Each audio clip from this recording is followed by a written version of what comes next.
Take your best shot.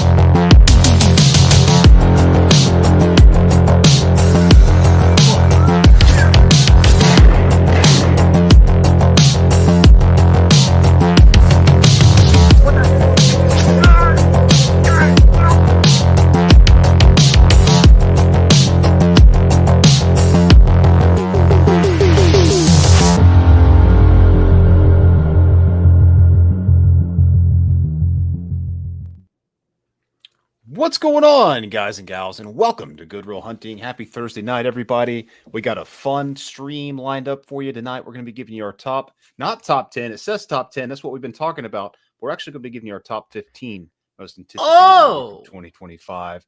Yeah, there's just so many to talk about, and we might even just talk at the end, depending on how much time we have left, some just random shit that's coming out. We'll see how it goes. We'll see how the night goes. We're going to party on, and yeah, I'm looking forward to it, man. Yeah, absolutely, buddy. How's your week been going so far? Not bad. Decent week. It's been pretty good, man. How about yourself? I'm glad you had a lot of optimism because my week has sucked on the horror end of things. Well, that's probably a result of some bad decisions, I would imagine. Well, no. It's nothing that I freaking did. It's not my fault that, Scream 7 decided to cast someone other than Patrick Dempsey as Mike Kincaid.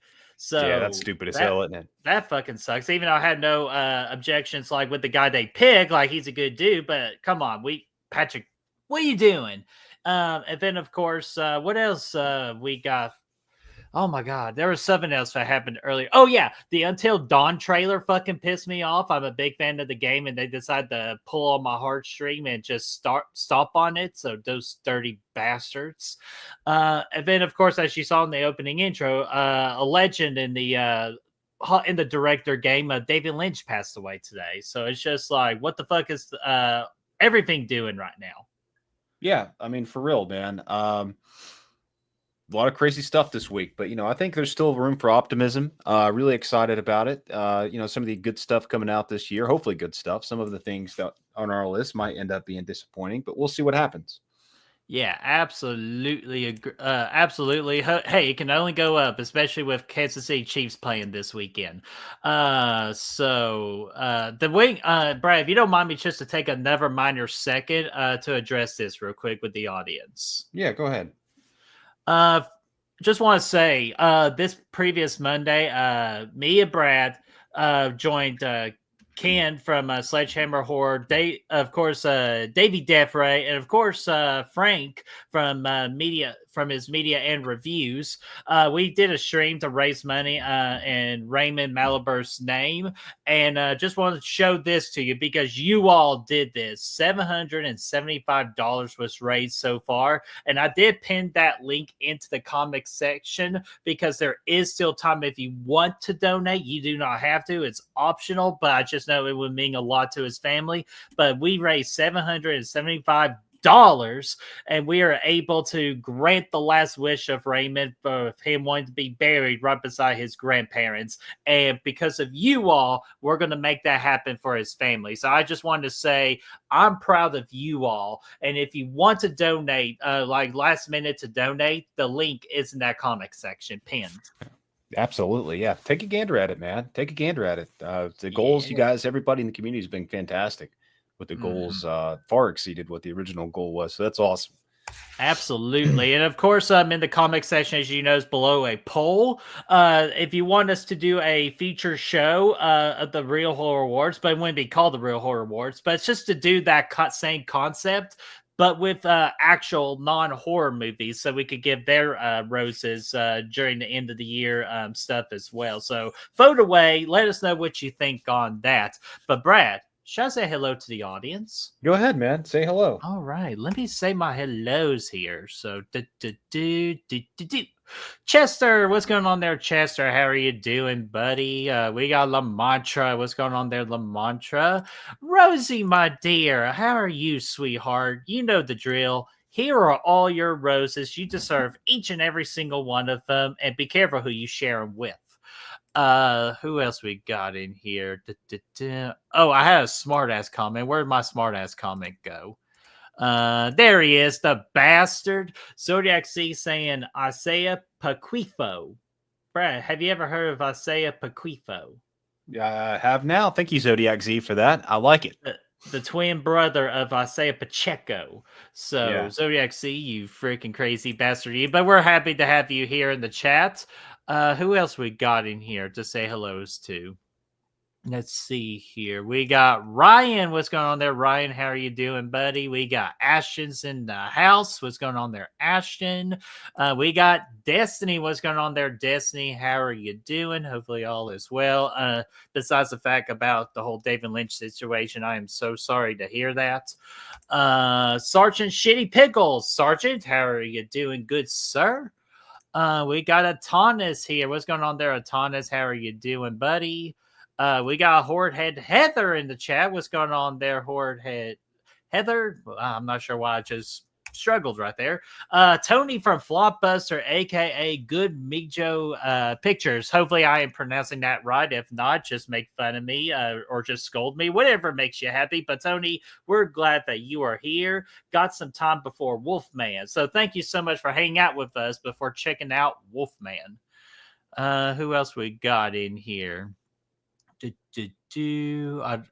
got the shit stirrer himself. What's going on there, Chad? How are you doing? We got Denise is in the house. Denise, how are you doing, sweetheart? Everyone, happy New Year's. Miss you guys. Well, Denise, we miss you too. Yeah, we are glad that you are here. We got Jamie Hart. What's going on? I know Jamie is devastated with the David Lynch news as well. So, Jamie, I am sorry just to hear that because I know how much he has meant to cinematic masterpieces. So, let's see here. Who else we got here? Brad, am I missing anybody? I think you did a pretty decent job. Well, I try to at least be decent. See, I almost fucked up. You almost got me fooled there. Yo, Adrian, how you doing? Hopefully all is good in your world, you know? So let's see here. We got Happy Chromatist Prince. What's going on there? Happy, how are you doing? I think I've seen your name from the Monday stream, but I believe this is the first time we are seeing you in the Good Real Hunting chat. So just in case, and if not, double the spread of joy here in Good Real Hunting. Make Happy Crotamist feel welcome. Please do that because you all know what to do. Yes. And then we also got Miss Erica Lauren. How are you doing? And I think that is everybody. We got 19 people to kick it off. We appreciate all 19 of you. Do us a favor, just one more person, and let's go ahead and make that 20. So let's see here. Speaking of people we appreciate, is our real hunters. These are the official Patreons, the official backbone of this channel. So even when we get some bad news throughout the week in the horror genre or just in the world of cinema, we can always rely on our real hunters to cheer us up, give us back rubs, foot massages. Brad, I heard you got a foot massage from Matt Fauci the other day as part of the Patreon perk. No, but I did get one from Jones Barbecue and Foot Massage. Oh, you're bullshitting. Jones Barbecue and Foot Massage.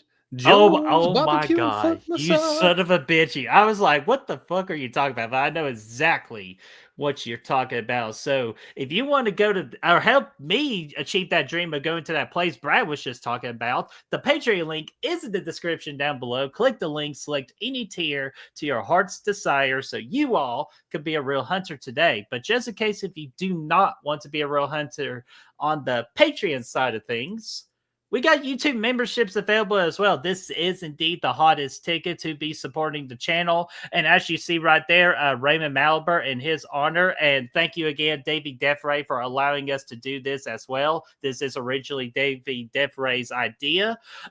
We have made Raymond Malber an honorary and forever Real Hunter because he absolutely deserves it. But if you want to join along with all these other sexy SOBs on this card, the link is in the description down below. Much, much more. All your dreams can come true in the description. So you all can be Real Hunters today.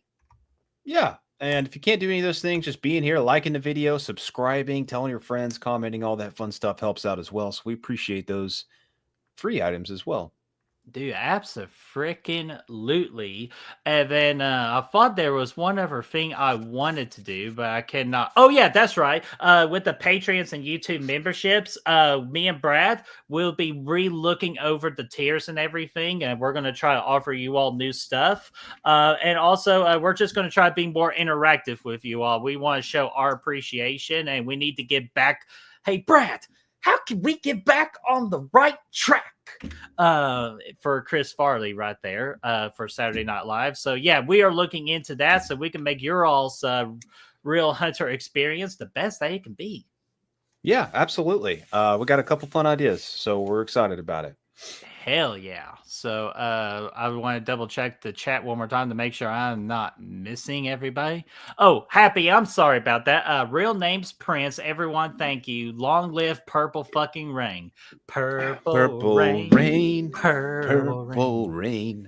Now. Ooh, Brad's getting a little extra feisty. I love it. Brooke, I cannot forget to say hello to Brooke. Brooke, what's going on there? How are you doing?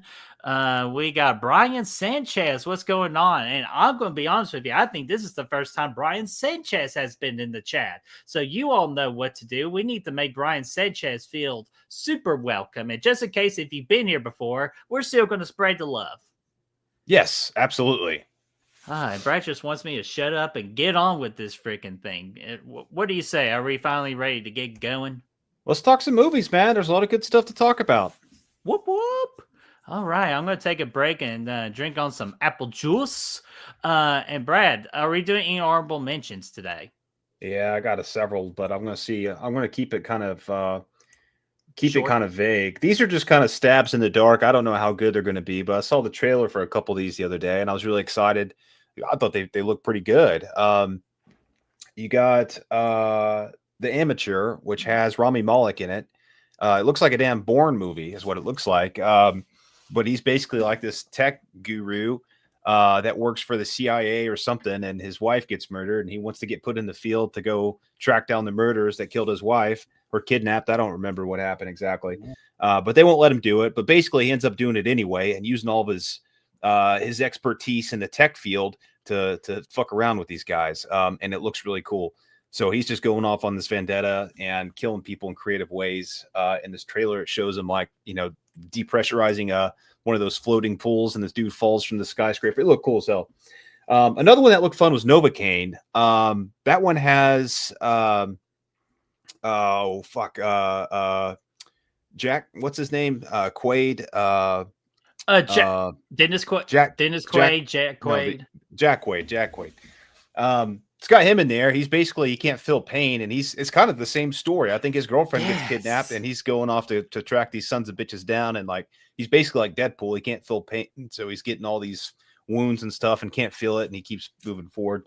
That one looks cool too. It looks like it could be a fun, comedic action movie. And I'm excited to see Mr. Jack Quaid in action there. Another one I came across, I never knew anything about it, but it's called The Gorge. It's going to be coming to Apple TV, and it's directed by Scott Derrickson and stars Anya Taylor-Joy, Miles Teller, and Sigourney Weaver. It just looks like it's, I don't know how Apple TV's put out some good stuff, so it's not like it's coming to Netflix. Yeah, I have a lot of faith in Scott Derrickson, and the cast is fantastic. There's this gorge with some evil in it, and they have to fight off the evil. There's a lot of mystery elements to it, so I'm excited to see how that goes. That's probably one I'll check out. And lastly, I got The Running Man here, directed by Edgar Wright, actually, and that one's going to star. I haven't seen much on it yet, but it's going to star Glenn Powell and William H. Macy's in it. I don't know what kind of role he'll have. There's actually a really good cast all around, but that looked fun as well. So there's a few that I saw that I at least wanted to mention.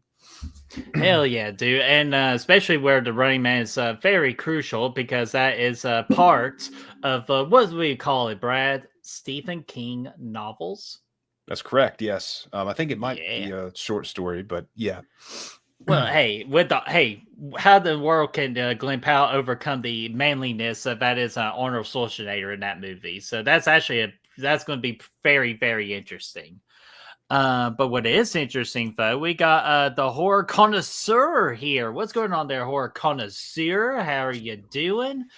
Just saying, the gorge looks excellent, and you might hear me talk about that here later on today, or tonight. Excuse me, tonight. And Atanas, did we see the monkey trailer today? I have not, but I've been pretty pissed off at trailers lately, so I've actually stayed away from trailers. So I have not seen it. Same. I haven't seen any monkey trailer, and actually, a lot of these movies I haven't seen trailers for. So unless I was just kind of forced to in a theater, which is how I got to know the Amateur and Novocaine. But yeah, I'd really try to kind of, especially something like a Oz Perkins film. I went into Longlegs blind. I didn't watch any trailers for that. I saw some of the ads that popped up on social media, but that's as far as I went into it. And that was a really good experience. So I'm going to try it again. Nice. And then who else we got here? We got Kyle Curtis Flett from Flett's Movie and Pop Culture 13. What's going on there? Kyle, been a member for 6 months, dude. Dude, that is awesome. We appreciate you and your support for 6 months. And yeah, if you are on the YouTube membership side of things, you automatically get a free chat, kind of like what Kyle has pulled up here. And every time you do that or decide to use that, we're going to play a little clip for you because I think that's always very important to do.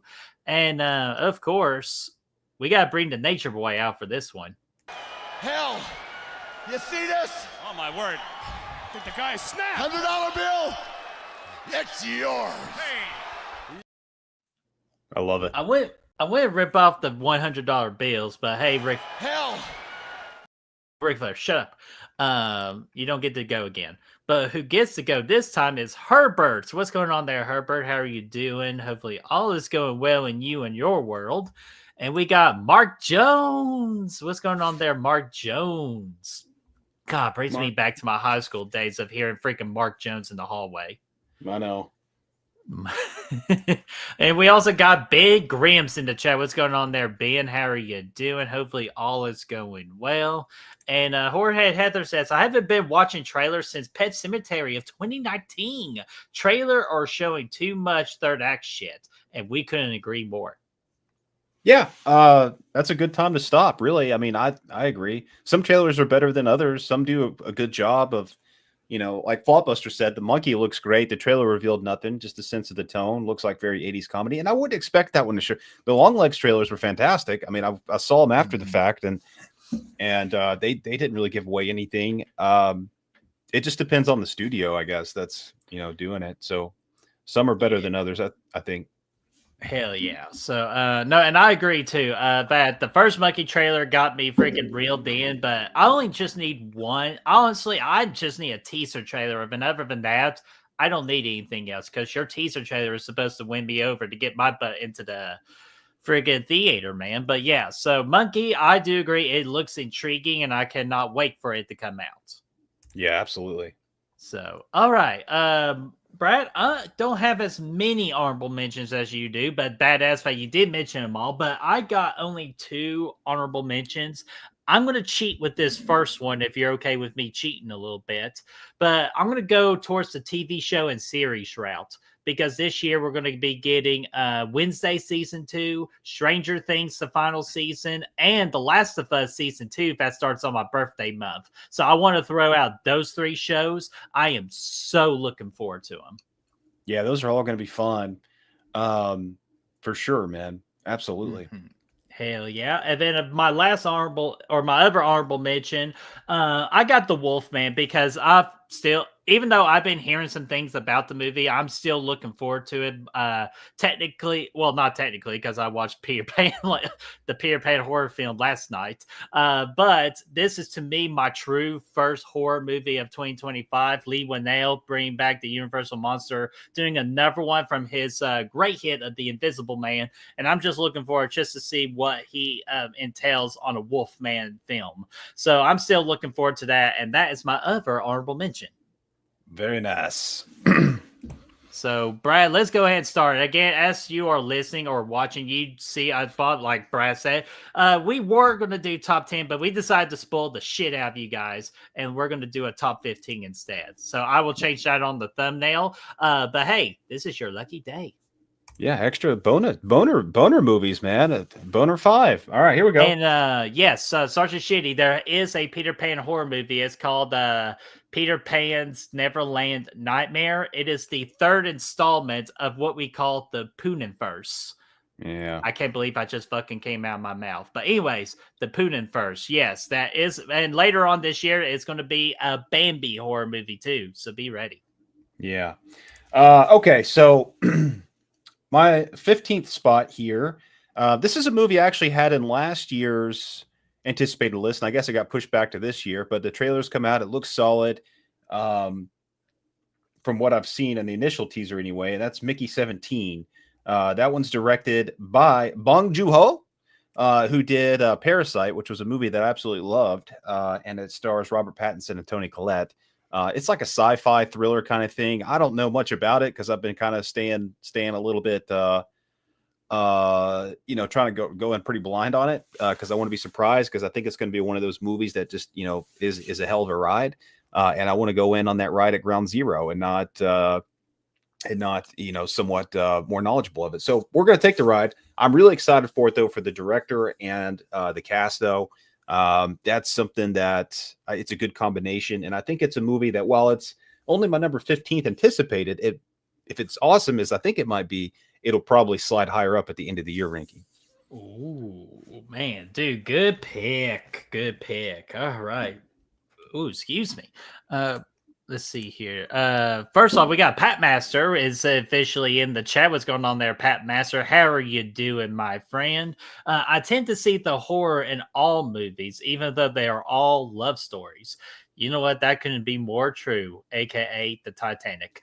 So thank you so much, Pat Master. And then Jamie Hart, 14 months as a freaking YouTube member. Are you freaking kidding me? That's nearly twice as long as my first marriage. Dude, Brian, I don't even have a video to express much gratitude on this. So I think the best way I can do it is just a tip. All right, I mean, I'll tip if somebody really deserves a tip. If they really put forth the effort, I'll give them something extra. But I mean, it's tipping automatically. It's for the birds. Because I had a great waitress today, and you could bet your ass I tipped her well. Good. Yeah, absolutely. All right. So just want to make sure I don't have anything else.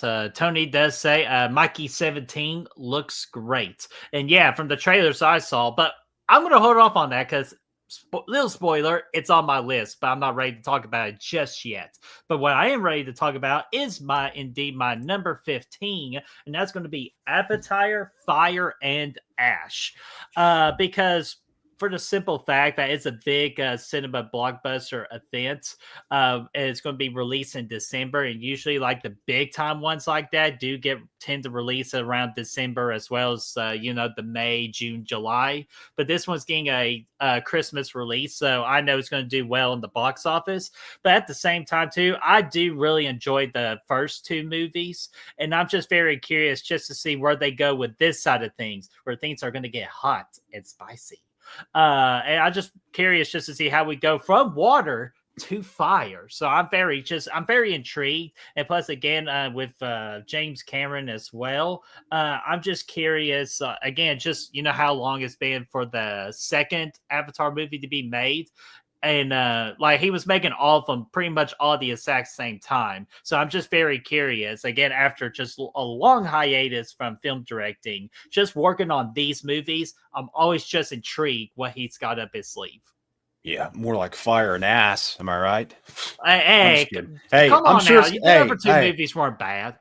I'm sure it's. I never even saw the second one. It's just not my thing. But I'll Oh, come probably. on now. You gotta I'll. watch it. I watched the first one a long time ago. I didn't like it really. I never rewatched it. The second one, Okay, no, stop. I just never had Okay. any desire to watch, so I didn't. And so this one, I'm not really excited for. Oh, But damn it, horror concert. Not you too. No Avatar, no blue people. Like, come yeah, on, respect the blue. we don't need any blue people, man. Oh, That was a long fuck you time ago. off. All I'll right, let's watch just them go to eventually, maybe. 14. Fuck it. 14 for me. Okay, this is a movie I didn't know about until I was looking this up for the list. And it's called Sinners. And it's directed by Ryan Coogler, who is one of my favorite directors right now. He's done Creed and the Black Panther. And he's got Michael B. Jordan coming back. And this looks like he's doing a horror movie in this thing. It looks creepy as hell. Yeah, it's about a few brothers that come back to their hometown to, start working. I don't know exactly what the whole plot is because, again, I haven't watched the full trailer. I just kind of watched a snippet of it. But yeah, it looked like they go back to their hometown. There's some evil in town that they have to face, and that's kind of the gist of it.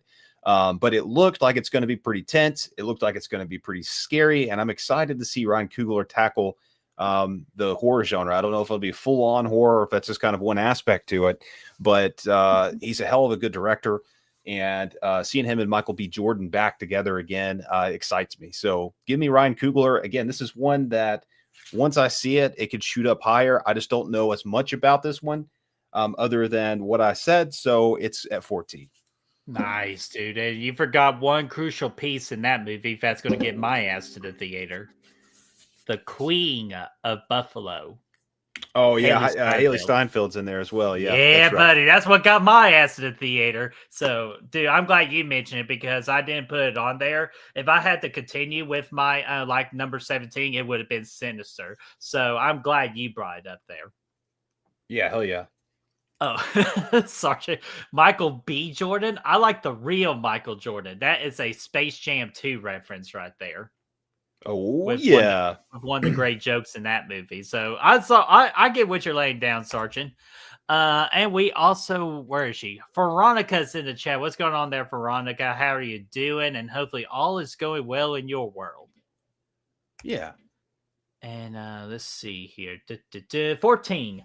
All right, Brad, number 14. I watched this pretty much this trilogy for the first time a couple of months ago. I was just bored and I saw the trailer for this movie, and that's why I decided to revisit or just to visit the trilogy to get ready for this movie. And Brad, my number 14 is How to Train Your Dragon, the live action remake of it.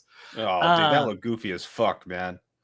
See, to me, not dude. It's just I know it does, and I know a lot of people didn't ask for this movie, but just with how great that trilogy is of what they did, it just gets me curious on if they're going to follow exactly the lines of the original movie. And just the score of that Eminem movie was great, and I wanted to again. I just want to see how much to the lore of the first movie they bring into this one. I know kind of casting issues of people just not liking the casting as much. Honestly, doesn't bother me that much. But if it changes things other than the original animated film, we're going to have a fucking problem. But I believe in this project and I'm looking forward to it. So my number 14 is How to Train Your Dragon.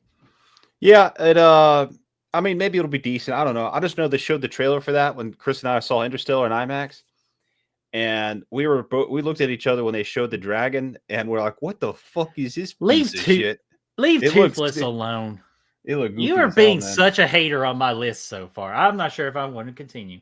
Well, I'm sorry. I'm sure your list is going to get good. I'm just once I pull out Timothy Chalamet on my dude. list. I saw.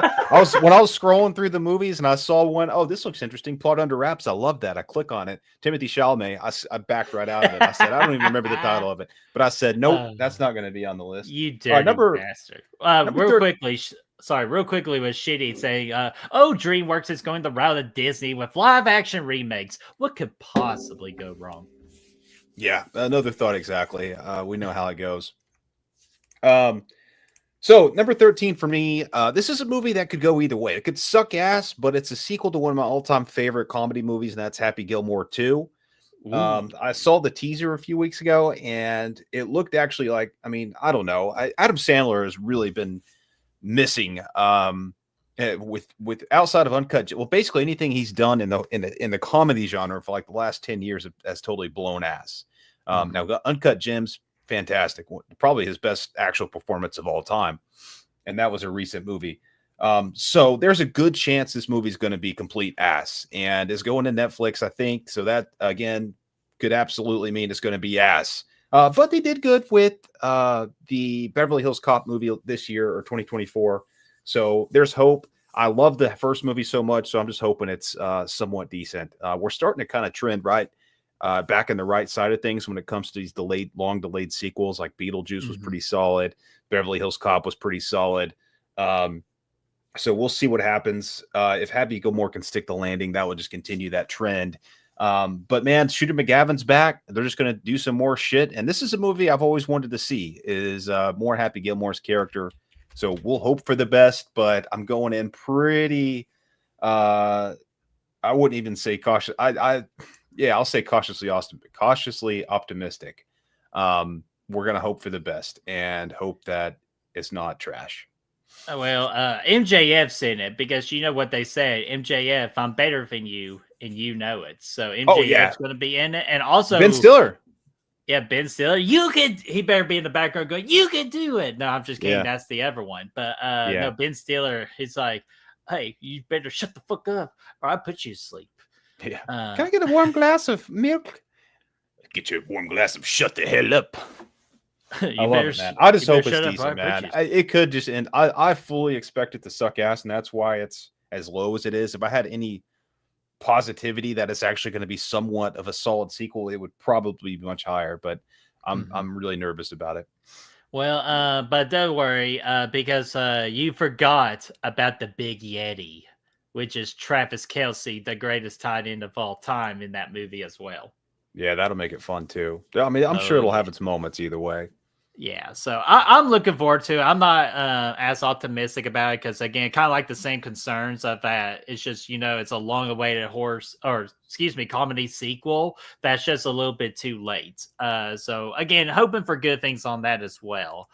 And I'm also noticing in the chat, along with David Lynch, that Bob Ecker passed away too. I believe, was he not a famous baseball player? Is that right? Yeah, Mr. Baseball is what they call him. Passed away at 90. So I'm sorry to hear that. Yeah. God, 2025. How dare you? So let's see here.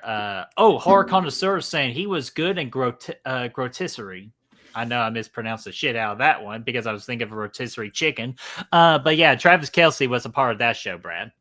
Okay, cool. Good to know. Nice. And he was a Milwaukee Brewers announcer and Harry Doyle in Major League. Oh, and announcer. I apologize for that. Sorry, I'm not much of the baseball world, but I heard of that name and seen him before. So I appreciate, again, I apologize for anyone big fans of baseball or just him personally. All right, number 13 for me, Brad. Let's see if I can get on the right track with you on this one. My number 13 is going to be Jurassic World Rebirth because I got to absolutely see if it's true if Scarlett Johansson turns into a fucking dinosaur. I guess that could happen. No, no, that's a joke because it's someone messing with the trailer, putting an AI version of Scarlett Johansson in it as a dinosaur. But even though that could have been cool, that could have been cool as fuck. But at this point in the franchise, I wouldn't put it past them. Hey, you know what? Still could be true. But Scarlett Johansson is the star of this movie, and we're just going into a different chapter of the Jurassic Park franchise.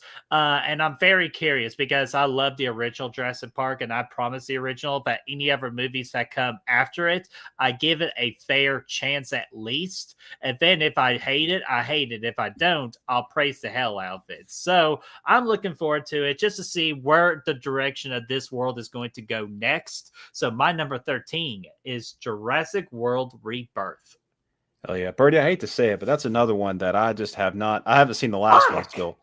Because the one after the first one sucked ass so bad. The second Jurassic World, I never even saw the third one. Dude, I know the last two is horrible, but I'm just, again, this might be the rebirth. Hey, could be the case, man. Scarlett Johansson's always a W, so we'll see what happens there. I hope it's good for your sake. I know you like the franchise. Chad, shut the hell up. No more Jurassic Park, please. No. I want if it's a good script and a good story and a good cast, I'm giving it a chance. I mean, you're going to give it a chance. We'll see what happens. We can give it a chance, let the chips fall where they may, and hope for the best. That's all we can do. That's all we can do. See, I love that kind of optimism. Bring that to my list. But anyways, let's go to your number 12. Number 12. This is one that, again, could end up being higher, but I'm a little worried, but not worried at the same. I just don't know how I feel about it, and that's the Black Phone 2. I love the first Black Phone. Thought it was great. And what excites me about this one is the fact that the whole team's coming back. Scott Derrickson, Ethan Hawke, and the other kid characters too are coming back, which what was her name? I can't remember. Madeline McGraw. Madeline McGraw. Oh, Madeline McGraw. Yeah, you're right. She was a lot of fun. So I don't know what this means. I guess that means the grabber survived the events of the first movie because their kids are coming back. So that's what makes sense to me. But either way, I'm excited because the same director's coming back. I just hope it's not, and I don't think it will with Scott Derrickson at the helm. But I hope it's not like a Sinister 2 situation where we had the first one that was great and they come back and they do a horrible sequel. This doesn't seem like it's going to be the case because that was different. Scott Derrickson didn't come back. Ethan Hawke didn't come back, obviously.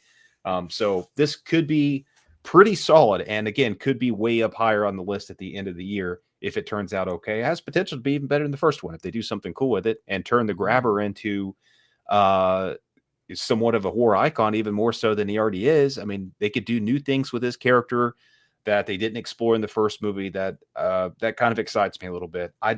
Again, I don't really know what direction they're going to go with it because the first movie, I didn't think they were even going to make a sequel. So we'll see what happens. I'm hoping it's awesome, and I'm hoping at the end of the year it's much higher than 12.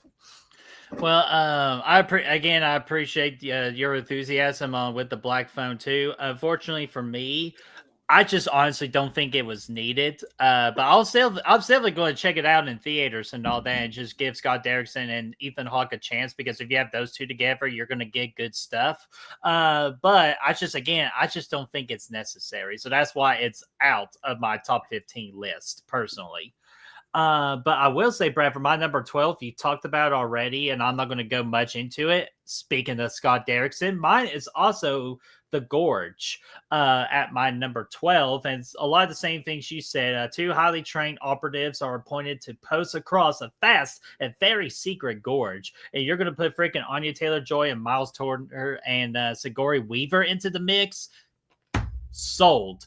And I hardly sign up to new subscriptions unless if it's just something I'm super interested in. So Apple TV, when this movie comes out, it's going to be your lucky day and you're going to get my money so I can not miss this movie. So my number 12 is The Gorge. Hey, we'll enjoy.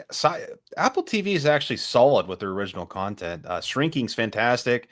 Obviously, Ted Lasso was one of the best TV shows of the last several years, and so is Silo. And they all start with, no, they don't. Two of them start with an S. I don't know where I was going with that. Anyway, I don't think I've seen any of their original movies yet, but their shows have been great, and they're doing some really good creative stuff. So I like it for that. And Brooke is taking notes.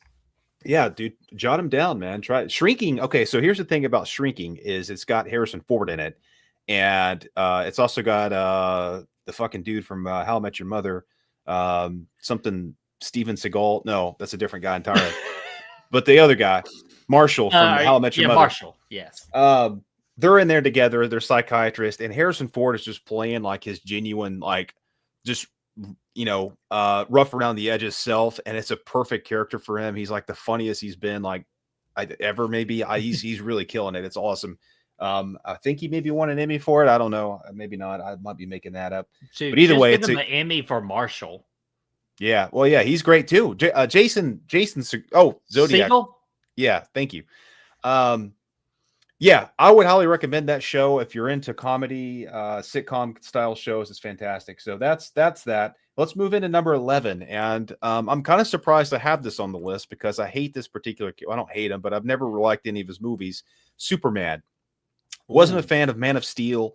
I've never really seen the old Superman movies. It's just not really a character that I gravitate to. I'm not really that interested in somebody that's so super that he's just, whatever. But James Gunn I like, and pretty much everything he does I love. Peacemaker, Suicide Squad, you name it, he's been killing it in this field. And this is something that he's been very passionate about, reorganizing the DC universe and everything. And he's behind everything, but he took this movie on his own, and I'm really excited to see where it goes. I thought this is a trailer I actually did see, looked good. And I'm kind of hoping that this pulls me into actually enjoying Superman. So yeah, I'm really I'm going in pretty high on it. I got it at 11. Nice. I wouldn't see today if Chad disagree with you, Brad. Superman equals super turd. Yeah, dude. Oh, well, sometimes Chad and I don't agree. And usually I agree with that statement. If it wasn't James Gunn, he's probably one of the only people that could be directing this movie that would make me excited about it. So everything he's done lately, I actually, I love it. So I'm looking forward to it. Well, Brad, you need to be wearing an S shirt versus your Freddy Krueger shirt because you have high hopes for that movie. Freddy Fingers. He did. Hey, he's responsible for Mary Poppins, yo. Hey, I'm Mary Poppins, y'all. So all right, let's see here. We do agree on One-Eye Monster, Brad. No, we don't. That's one we do not agree on either. That's Chad's favorite movie. Oh my God, Chad, you one-eyed bastard. Let's see here. My number 11. Of course I have to go into the Marvel realm. And spoiler, this is my only Marvel movie that I have on my list. The Marvel movie. Actually, no, I lied. There's two. But the first one is my number 11 of Thunderbolts. And the reason I'm very excited for this movie because this is pretty much Marvel's answer to the Suicide Squad that DC did, which again is kind of funny because your boy that you just mentioned for Superman did the Suicide Squad, and now he's not now, but again, Marvel's answer to that is going to be with Thunderbolts, and we're going to have Natasha Romanoff's sister, Florence Pugh, into the mix. We're going to get Bucky Barnes. We're going to get freaking David Harbour, from Stranger Things, being the Russian going, oh, this color is fireproof-ish.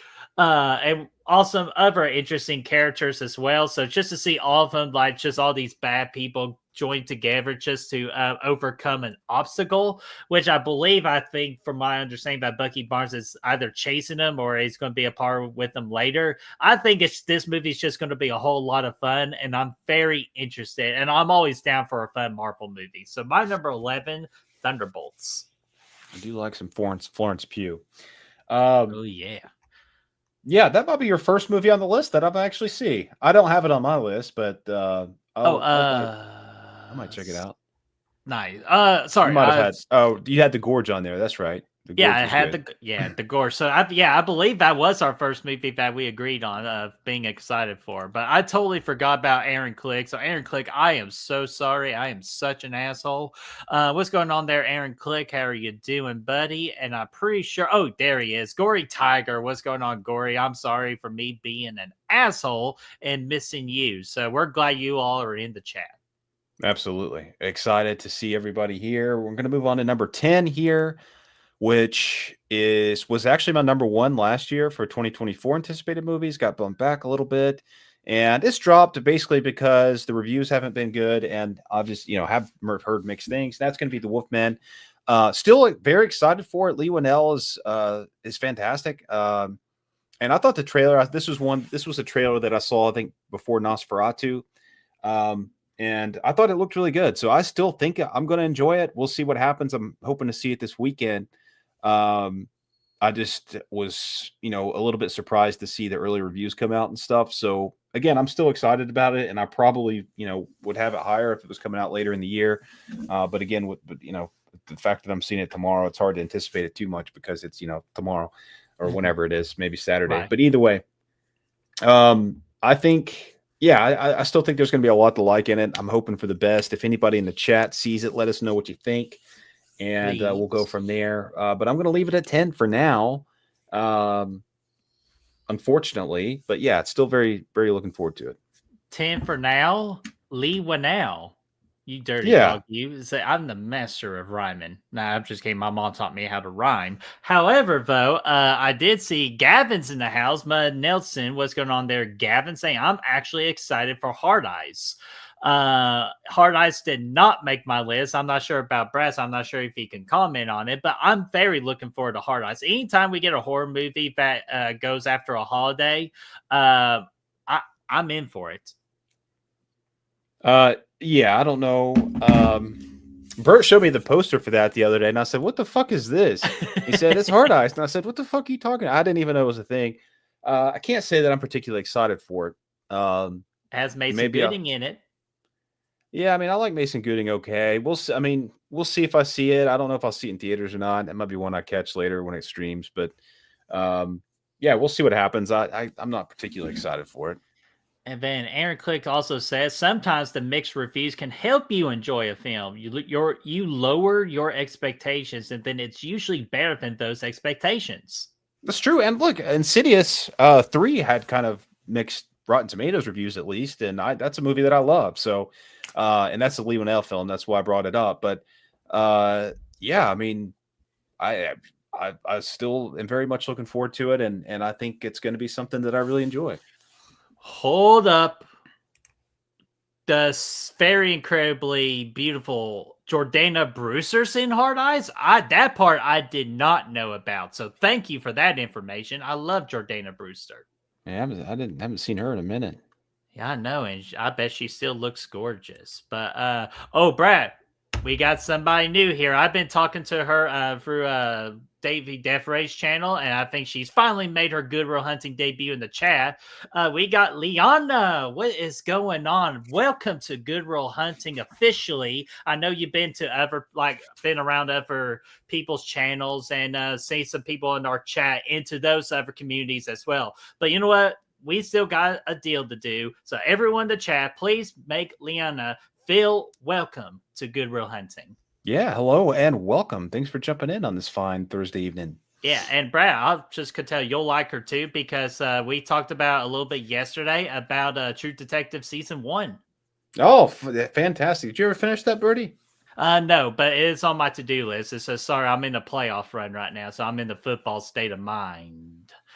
And then let's see here. And Gene, what's going on there, Gene? How are you doing? Hopefully all is going well. We are having a great day so far because you all are here. 23 people, actually. You all are just badass. We appreciate you.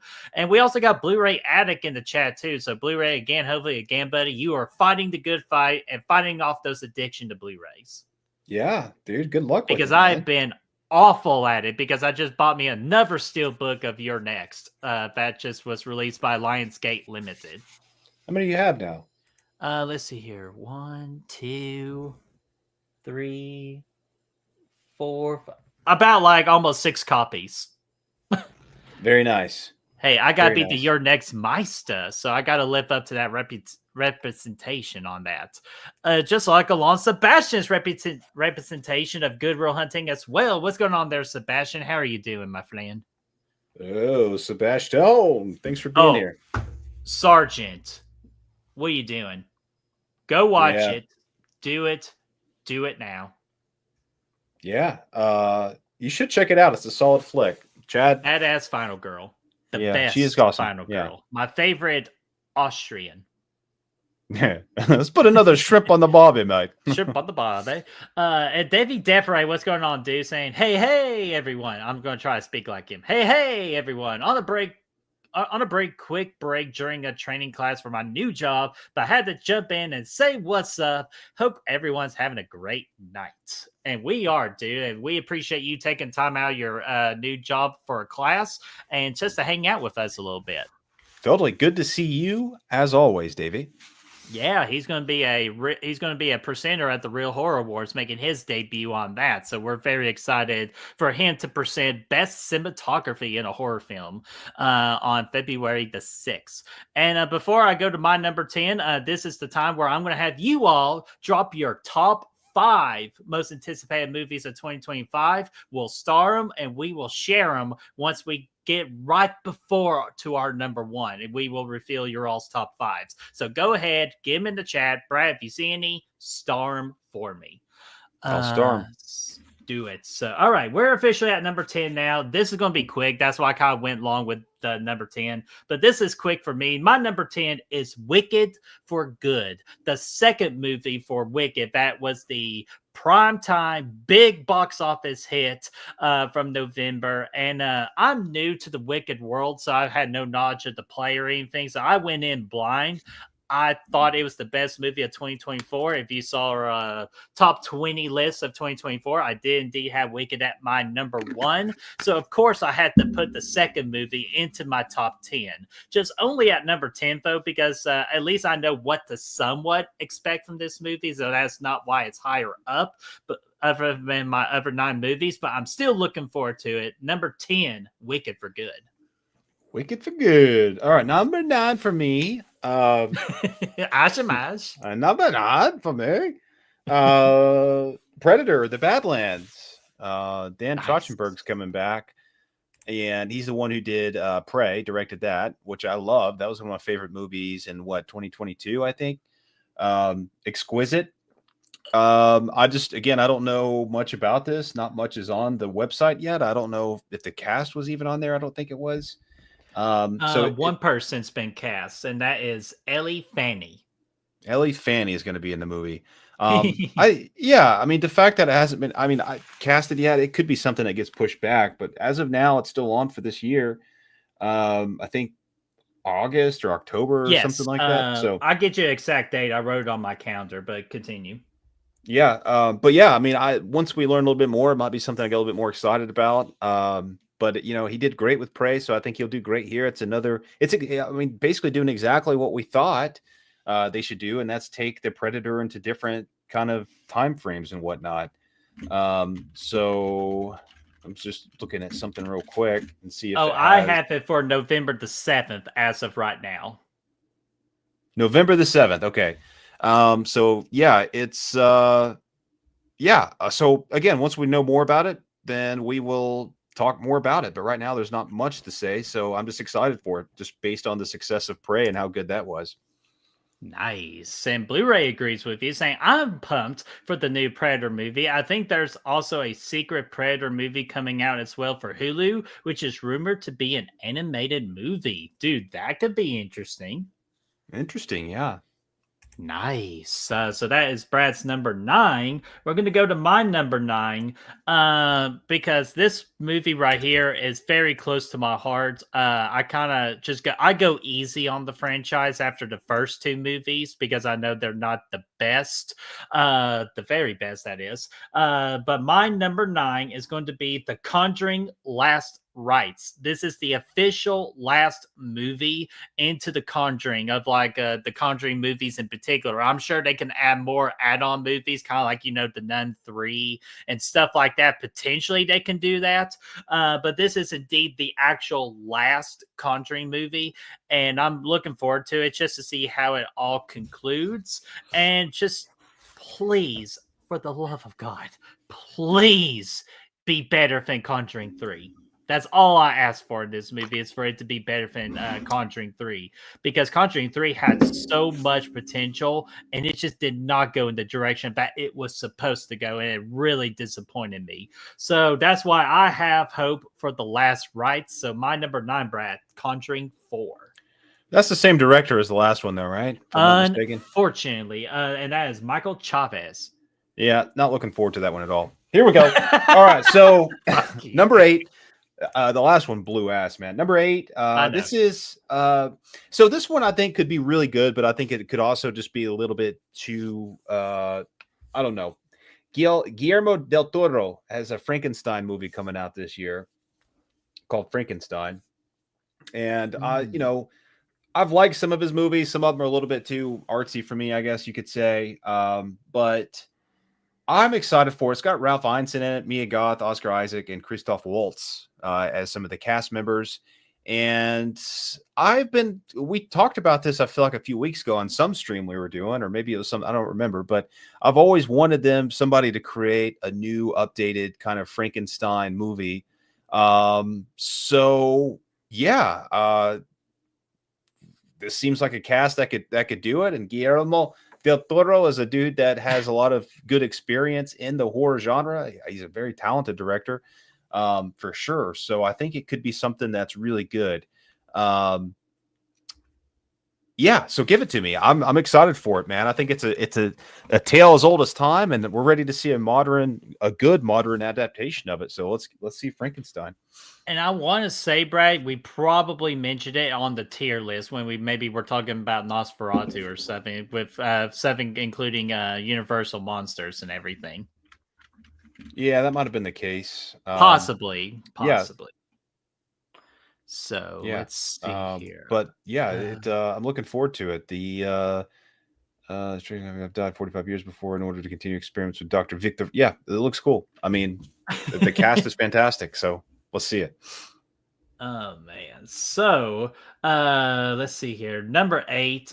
Sorry, getting some quick research in. My number 8, Brad. Speaking of wanting just seeing how everything ends, possibly in some people's book, maybe my book. Brad, I'm sure you're gonna talk about this movie here in a little bit in your top 5, I'm assuming. By my number 8, Brad, is Mission Impossible: The Final Reckoning, the last movie into the Mission Impossible franchise. This is going to be Tom Cruise's big big send off. So I'm expecting him to do something batshit crazy in this movie when it comes to doing his own stunts. And the last movie just really left things like in a complete cliffhanger, and it just got me super excited. And I just totally forgot this was coming out. So when I was doing research, I saw it. I'm like, fuck yeah, let's go. Looking forward to it. And I also thought the trailer was really good as well. That's the only trailer that I personally need. And I can't wait just to see how everything ends with the great action legend that is Ethan Hunt. So my number 8, Mission Impossible: The Final Reckoning. Love it. Love it. Number 7 for me.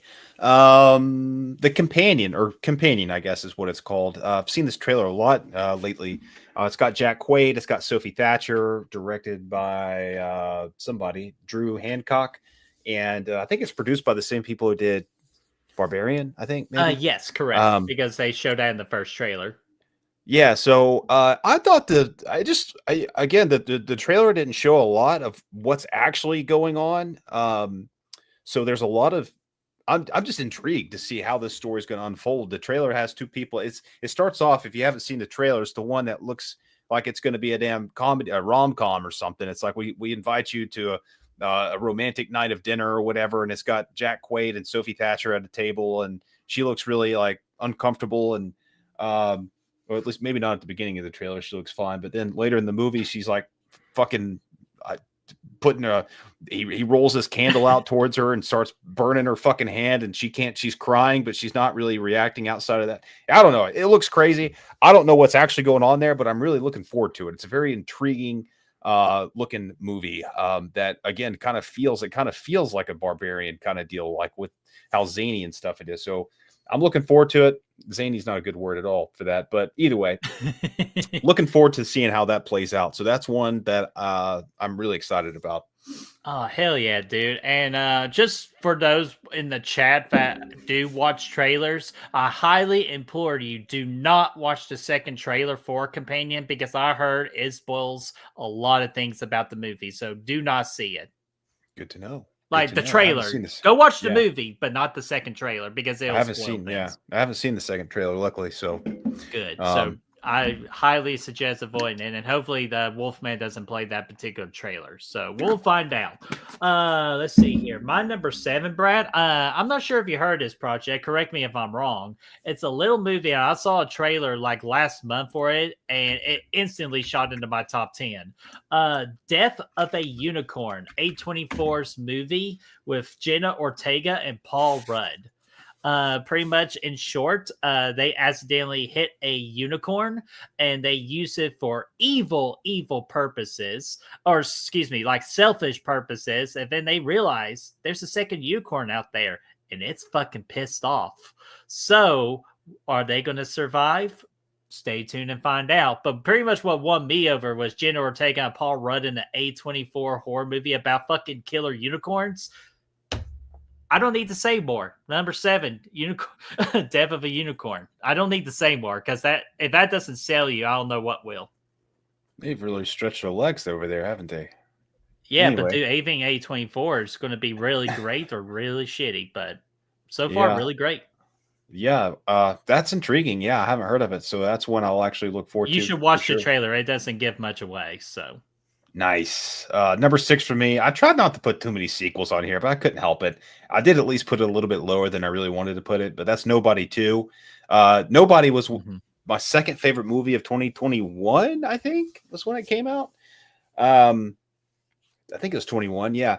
It was the same year as No Time to Die. It was my second favorite movie that year. It's Bob Odenkirk. He's just, a middle-aged, suburban dad, and some people break into his house, and it basically starts this is the first movie where it starts this whole chain where it basically turns into John Wick after that.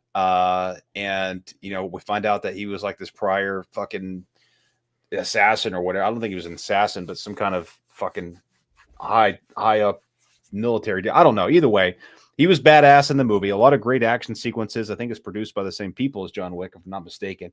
And his charisma is just, Better Call Saul is one of the best, and his charisma is. It was great to see him have a movie and be the lead role of the movie, and what he did with it was awesome. But this one has Sharon Stone in it, and Colin Hanks is going to be there, so I'm looking forward to seeing how they continue the story. I knew when I saw the first movie, I figured they'd be making another one because of the success of it, and just because of there's plenty of things you can do with his character. So love to see that, and I think it's directed by the same person as the first one. So if it's the same quality, I'll be really pumped up. Nice. And hey, listen, she's no Sharon Stone. Yep. But dude, I knew you had this movie on here. Fortunately for me, I'm not as pumped you up about it as much as you are, but I'm glad you're super pumped up about it. And I will definitely go see it in theaters because you did introduce me to the world of Nobody, and I like the film a lot. So I can't wait to see it as well in the theater. Hell yeah, man. So we're ahead, man. There's a 47 meters down again. Sorry, I know we're gonna do the whole thing later, but oh no, you're good, dude. I didn't realize there was another one of those coming out, man. That's cool. Oh shit, there really is. Nice. See, Heather, we can always count on Heather to let us know when the next big shark movie is coming out, or just when there's a tornado shark or Sharknado. Yeah, that might be a good Birdie. That might be a good candidate for one of our upcoming ideas that we've been talking about. I'm not frozen. I'm just in shock of how amazing of a fucking idea you just brought up, and I think that'd be perfect. So, all right. So let me go into my number 6. I'm not going to spend too much time on it because Brad said majority of what I wanted to say, and that's going to be Mickey 17. And the main reason why I'm this high on it because of Bong Joon-ho. So hopefully I didn't mispronounce that too bad. As Brad alluded to, he is the director of Parasite, which I watched a couple months ago, and I thought Parasite was a golden reel 5 out of 5. And I've said to myself, if I see anything else that he's going to do, I'm going to watch it. And then, bam, he does a movie with Robert Pattinson. Sign me the hell up. That's all I'll say because Brad nailed what he said about Mickey 17. Looking forward to it. The first trailer looks good. Number 6, Mickey 17. Yeah, man. We're going to see how it rolls. We're going to see how it rolls for sure. I'm excited for it. All right, 5, top 5 time. In the top 5 already. Wow, that's crazy. Okay. Nice. So we might have a little extra time if y'all want to talk about other movies you're looking forward to in 2025. So get that ready just in case if we ask for it. Yeah. Number 5 for me is The Monkey. We talked about it earlier. Oz Perkins coming back. I just love his style, man. I watched Long Legs, obviously. Loved that. My favorite movie of last year. I've been wanting to go back and watch the other one with Emma Roberts in it, Blackcoat's Daughter. I haven't seen that one in a while, but it's a doozy. It's a doozy of a flick. But The Monkey is one. Again, I haven't seen the full trailer for it. It's something about finding a monkey in an attic or something, I think is what I read. I don't know, but I've seen some of the the promotional material and stuff, it looks creepy. It looks like it's going to be right up my alley. So again, this one I want to go in blind for, so I can't speak to it too much. I'm just excited for the director, and from everything that I've seen so far as well. I'm really looking forward to it. Nice. And but from my recollection too, I mentioned it with the Running Man of yours. It is a short story by Stephen King too, isn't it? It is, yes. That's also true. It is, and there was something else that I really liked about it too. That I had. I think James Wan is one of the producers. Just like Heather said too, as well. Monkey is based on a Stephen King short story. Nice. Yes, absolutely, man. Yeah. And plus, there's a lot of instruments of death in the feature, to include, not limited to, a harpoon gun, a shotgun, a bowling ball, a hibachi knife, a swimming pool, a surfboard, a lawnmower, and a stampede of wild horses. Stampede. That excites me. I don't know what else to say other than they're going to have some probably potential top kills of the year in this movie. You won me over at hibachi with my fat ass. Dude, hey, listen, if there's anything left on that knife, you let me get a lick before you kill me with it, man. That's all I got to say. Especially if it's the yum yum sauce, which I'm not talking about blood, because I'm not a carnivore. I'm not Dracula. But, dude, okay. So here's the thing with me, with the Monkey Man. I think you are a carnivore, though. I really am on a carnivore diet mostly because I do love my meats, which I got positive results because of that. So, hooray. But I'll mention that next week, what's going on with that situation. But yeah, but with your number 5, Brad, with the Monkey Man, I'm looking forward to that movie as well. But just my big fear is kind of like the same thing of the Jordan Peele effect. He released such a banger for a big time film, and then ever since anything he has done has not lived up to par to that. And that's why I'm worried about this movie with the Monkey Man. It's not going to live quite close up to par to Long Legs. Yeah, so that's it might not be a long leg style, but you know, I think it's good. I actually think it's going to be. Yeah, as long as it's fun. I think it's going to be fun, but I think it's also going to mix with his. I mean, he's a very artistic director, man, and I think it's going to be a fun mix, a very interesting mix, and I'm very intrigued. Nice. Good for you, dude. Like, yes, sir. All right. Let's go to my number 5. Brad, you alluded to this earlier, so I will not go into much detail about this. My number 5, the one that's going to start the brand new DC universe, and that's going to be Superman, directed by James Gunn. And that's a James Gunn quote that always does him justice. And James Gunn we trust, because if he can make a talking tree and a talking raccoon and a guy that doesn't know a whole lot of meanings, aka Drax, why did you put your finger around your throat? Like, if you can make that into like a star-studded, a very popular Marvel entity that has no business being a popular Marvel entity, James Gunn we trust, man. I know a lot of people have a problem with this trailer and all that, but I have high hopes for it. I'm going to be wearing an S on my chest as well on the day of the opening of that theater. I think Nicholas It's going to stand for Stewart. Oh, look at you, dude. You get bonus points on your birthday coming up.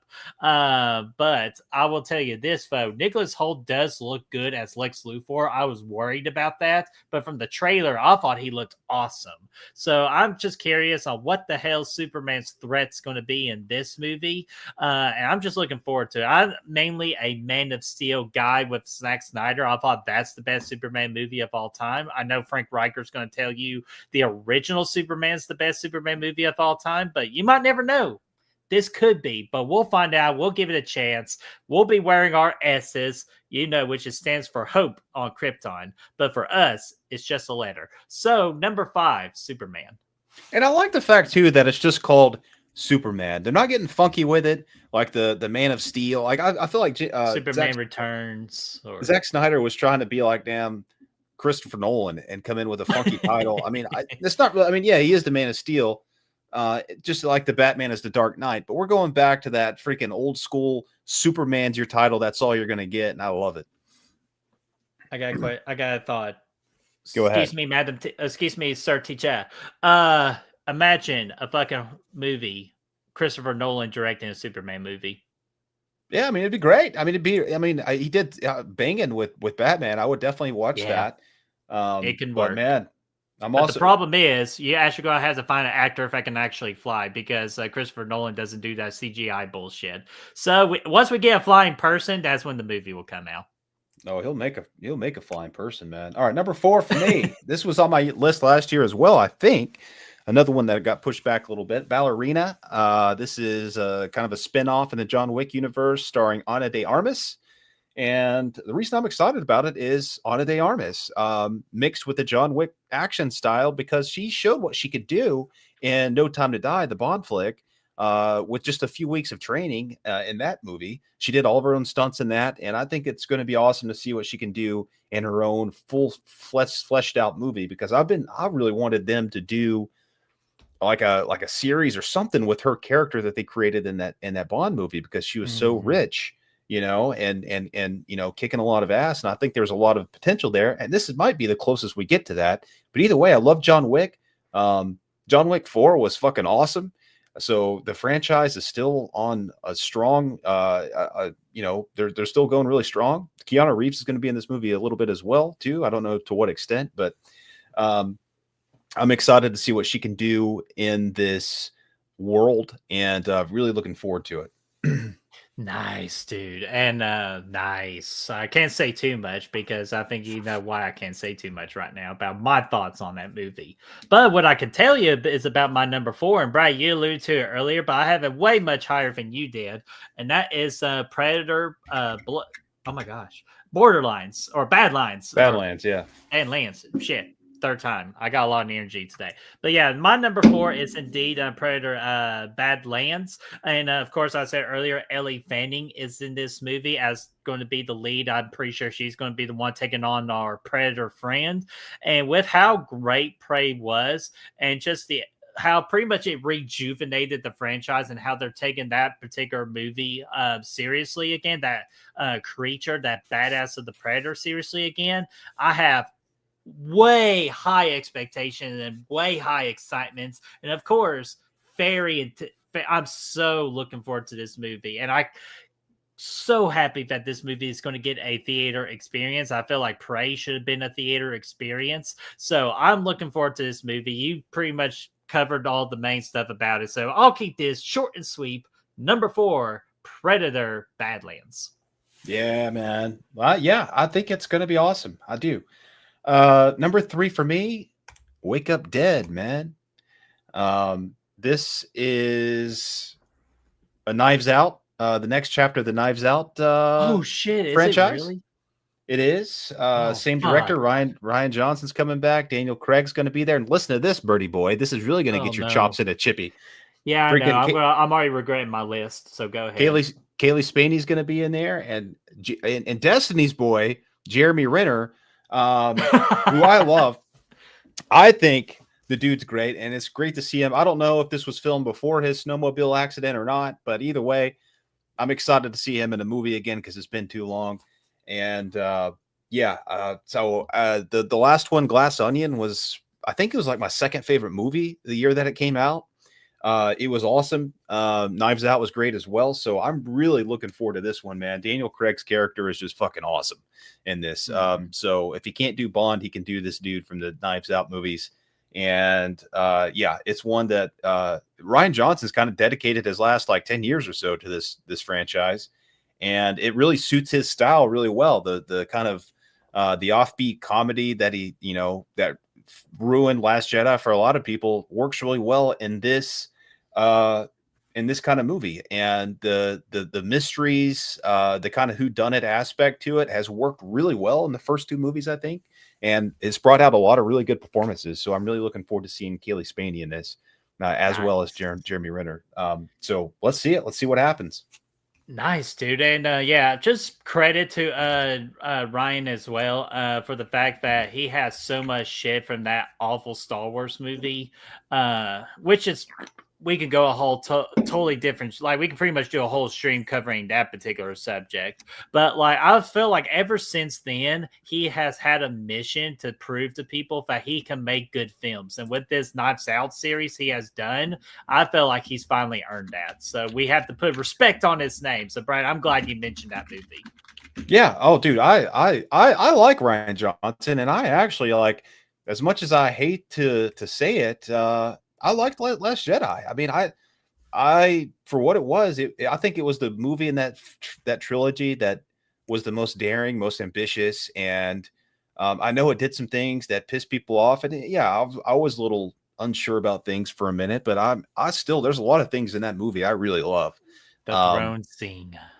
Oh yeah, the throne room scene being one of them. All Yeah. that stuff was great. Now, did the movie kind of ruin that trilogy? Yeah, It ruined pretty much the because lore of Star Wars, but I mean, it did just because. But again, had he been directing the whole trilogy and was able to write one could have been cohesive good. story, yeah, and same could be said for J.J. Abrams. But Mhm. whenever they threw that in, and he's got such a ambitious directorial style, writing style.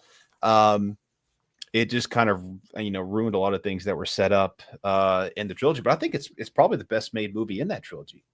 Yeah, and I got no freaking doubts about that. And it's just the other thing too. It's just Disney is what fucked the entirety of Star Wars up. So fuck you, Disney, on that. But Brad, you have a star comment, so I saw you wanted to address something. So go for it. Zodiac Z asked if there's any truth to Aaron Taylor Johnson being the new Bond. It was strongly rumored for a while, and it still is, although I don't think it's actually official yet. But I'm for it. Yeah, I think it could work out. I think I've enjoyed his work for the most part. So if it happens, I would, be there for it. I think it could work.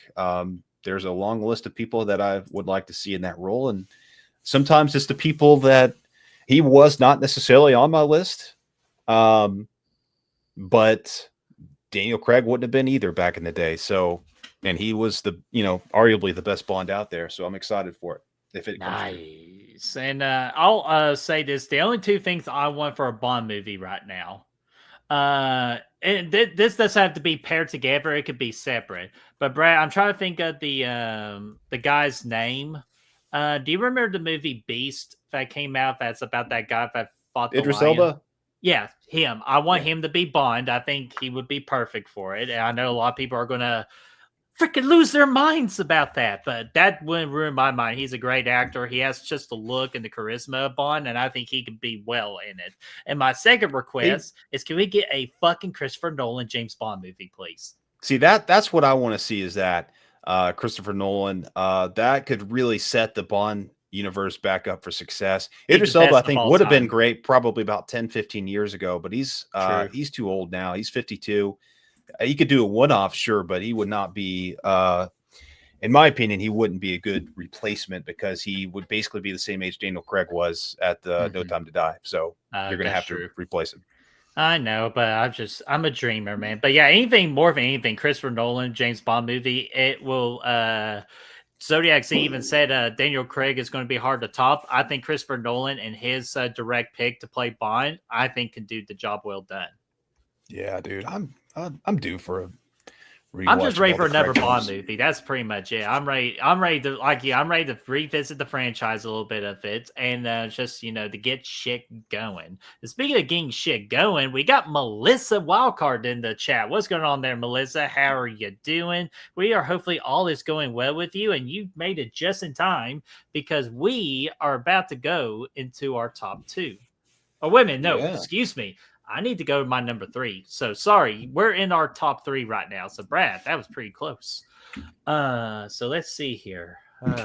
Speaking of the dude, what was his name again? Oh my shit. Idris Elba? Yeah, Saba. Yeah. You could just say I'm 28 years late to it. Speaking of 28 years, that's my number 3, Brett, is 28 years later. To me, this is my most anticipated horror movie of 2025, and with great reason. That first trailer kicked a lot of ass. It broke a lot of trailer records in the horror genre.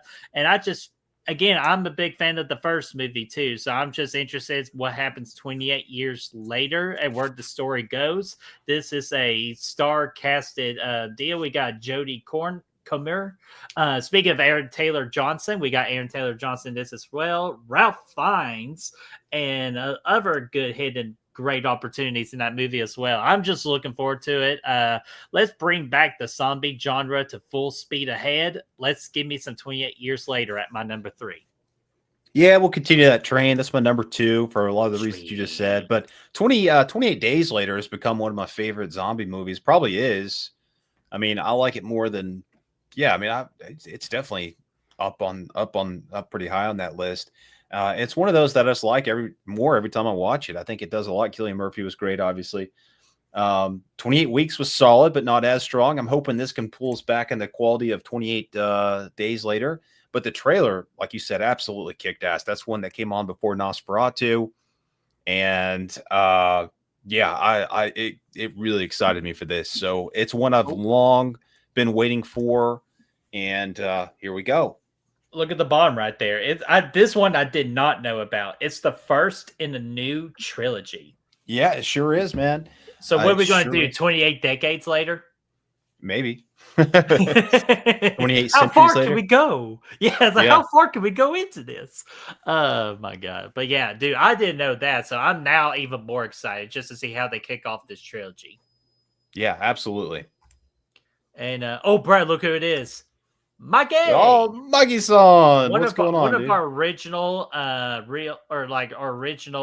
first people in the chat that was with us since day one. Mikey, it's great to see you again. Hopefully all is going well in your world, my friend. Yeah, absolutely, man. So let's see here. My number 2, Brad, I pulled a switcheroo at the very end. I finally decided to put my 1 at 2 and my 2 at 1. Just after just doing some last minute thinking about it, if I really wanted to go through with it, and I can't. So I made the switch. My number 2, Brad. What do you see here? The Four Horsemen? Well, it's not the Four Horsemen. It's just the Fantastic Four. So it's the new Fantastic Four movie called Fantastic Four First Steps.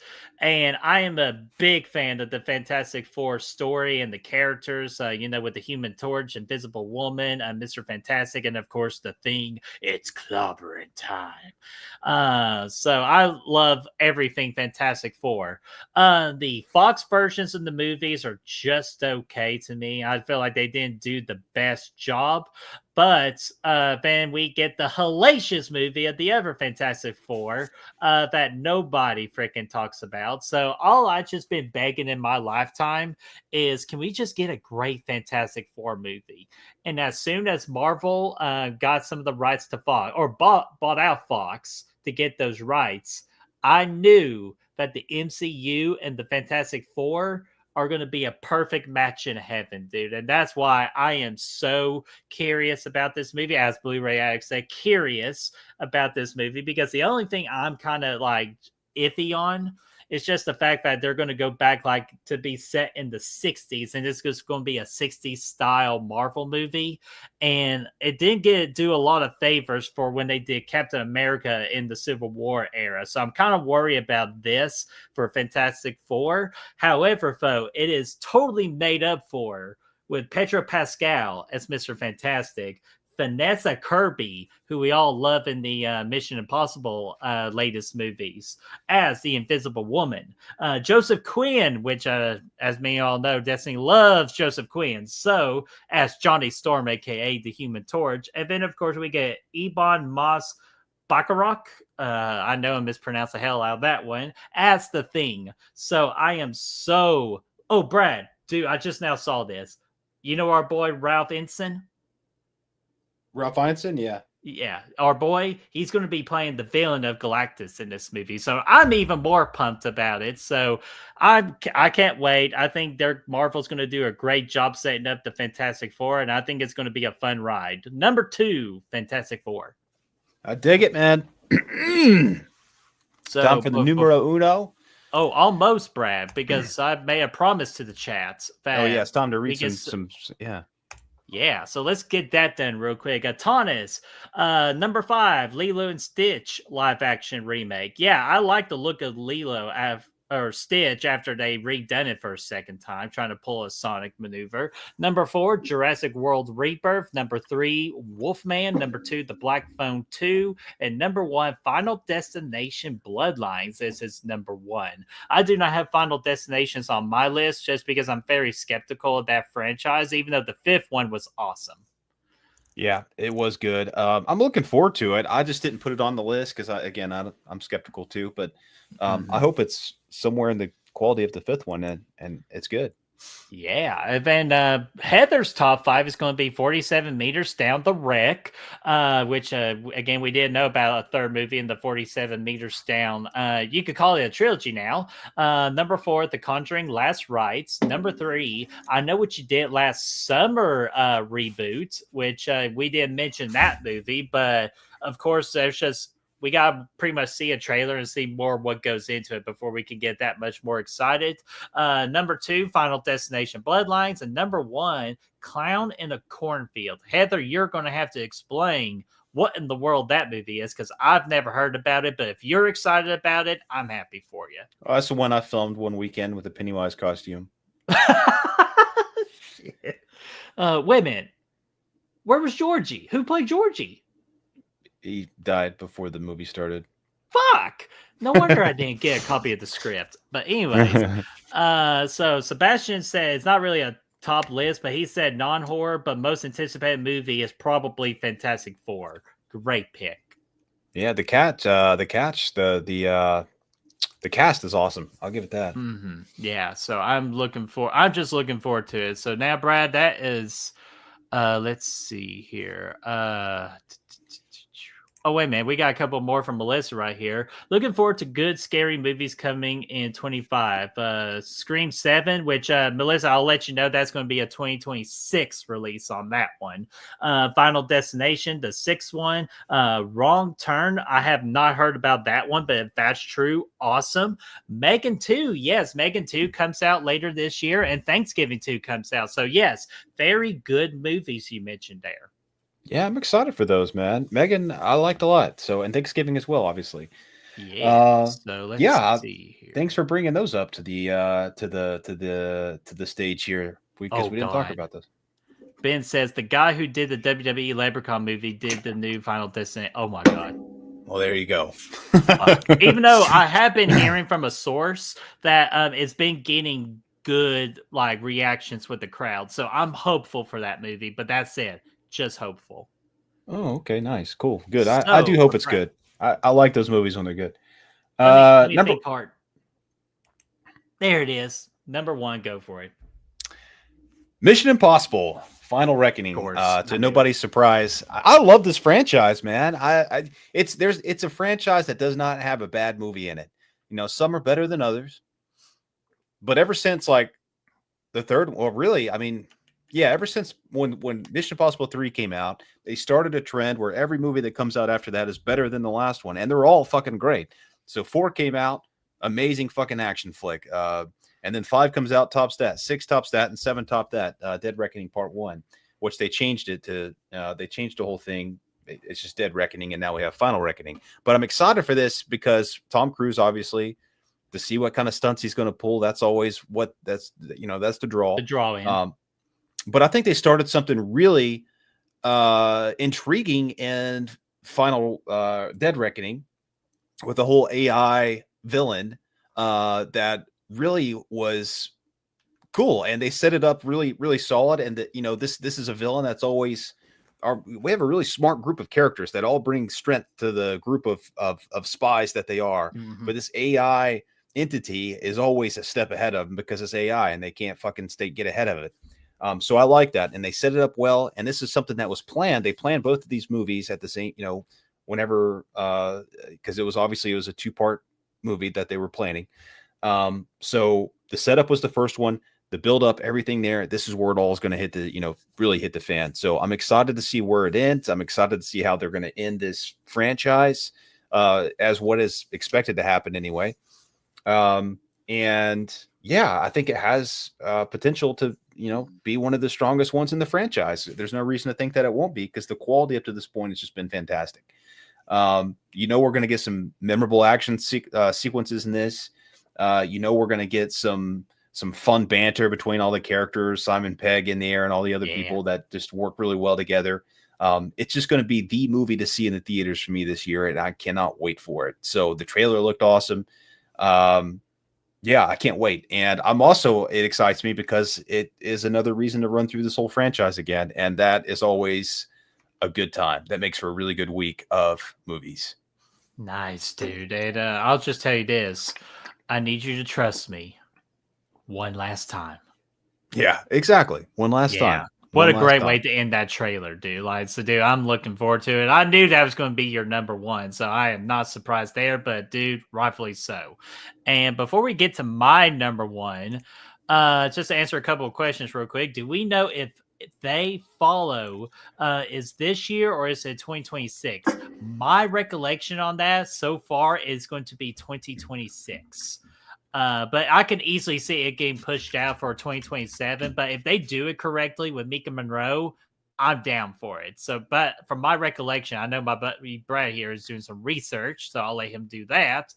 As I covered question number 2, which is what about Thanksgiving 2 this year? Yes, Brooke, it will be this year, as you can guess it, around Thanksgiving time. As far as I know, that is still greenlit. Yes. Yes, that should be correct. Saul is one I don't think is going to happen. If definitely not this year, maybe not at all. It's Shit, we totally forgot about mentioning Saul. Well, it's because I don't think it's going to happen. Which is what I'm saying now. Yeah, from the looks of it, it was one that was supposed to come out last year. They pushed it back. They still haven't started anything on it, so it looks very bleak to me that it'll come out this year. So I didn't even include it. Now, if it does, that would be in my list. But I'm concerned at this point. It may not even happen at all. Oh, dude, I didn't saw that coming. I know. But Blu-ray says filming for Thanksgiving begins on March the 1st. So there you go. So that'll be plenty of time to get some editing done for Thanksgiving to have that November release. So far, we're on the right path right there. And Ding Renner, what is going on, Ding? How are you doing, buddy? I've been meaning to get to your YouTube channel to check you out there, so I'll definitely be doing that soon. And you just keep up the good work, buddy. But saying, not sure how I missed this starting. What's up, everyone? That's okay. Sometimes YouTube can be really funky about the notifications and bullshit. So that's why we always say to make sure those notification bells are set up for every notification on Good Real Hunting versus partial ones. Yeah. So, but hey, we're glad you're here now because I'm about to do my number one. Brad, you already mentioned it, so I'm not going to waste any time. And plus, I'm doing this for the other bros that we're good friends with, Braden Timmons and Misael over at Screen Men Media because they are big fans of this world. So am I. We're going to do From the World of John Wick, Ballerina at my number one. And I made that switch in the last minute because of how you sold Ballerina for this movie. I love this world. I love everything they do within the John Wick world. That's not one bad John Wick movie. So this is daring to do something other than John Wick within John Wick. But they were very smart by still putting Keanu Reeves and John Wick into this movie. And I just have to, this is why I put it at number one, Brad, for this reason alone. If we could get a De Armas and a freaking John Wick scene of them kicking ass together, I'm probably going to have to bring Epstein Atkins to my seat and clean up after myself.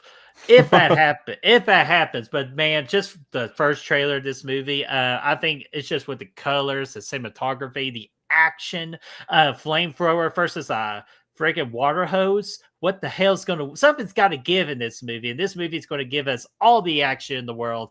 I'm super excited, super excited. Number one most anticipated movie of 2025. Dude, I hope it kicks ass, man. I think it will. I do think it will. I hope so, man. But guys, that is our top 15. We decided to spoil you, so we will change the name of the title and the thumbnail of this video. I'll do that tomorrow, just so I don't lie to you all. We will be doing our top 15, and hopefully you all enjoy our top 15. And let us know, did we get the top 15 most anticipated movies of the year 2025? Is there some we missed? Do we suck? Let us know all that in the comment section down below. Yeah, absolutely. I'm sure there's some that we did not cover, but there always are. But I think there's a lot to be excited about in 2025. Hell, dude. Yeah, I feel like it's going to be a good. Here's the main question: do you think it's going to be better than 2024? It could be, because here's the thing. This is what on paper our top 15 most anticipated movies of the year are, but you guys know every year there's always those few that come out that we don't even know are coming. Like, I mean, Longlegs to me was a movie that I didn't have it on my anticipated list last year. It got buzz a few months before it came out, and ended up being my favorite movie of the year. And if I looked at my ranking from last year, there's probably some other movies like that I didn't even know about until the marketing starts. So there's going to be some surprises that slip in here, along with a pretty strong itinerary already. And I think it's going to be a great year.